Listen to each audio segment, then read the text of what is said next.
যেহেতু আমাদের এখান থেকে আমাদের তিনটা দাবির মধ্যে দুইটা দাবি তারা একদম স্পষ্ট বলে দিয়েছে, আরেকটা দাবি বলছে এটা আলোচনা সাপেক্ষে কমপ্লিট করব।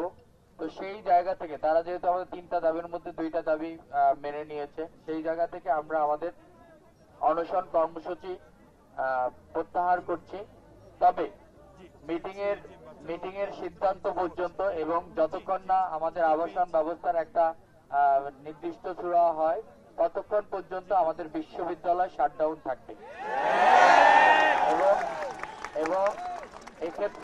এবং এক্ষেত্রে বিসি ভবন সহ সকল একাডেমিক কার্যক্রম এর মধ্যে অন্তর্ভুক্ত থাকবে।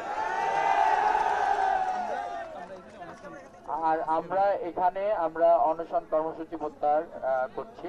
তবে কালকে সকাল 8টা থেকে আমাদের শাটডাউন কর্মসূচি চলমান থাকবে যতক্ষণ না এই মিটিং এ আমাদের এই ফাইনাল আমরা রেজাল্ট পাই।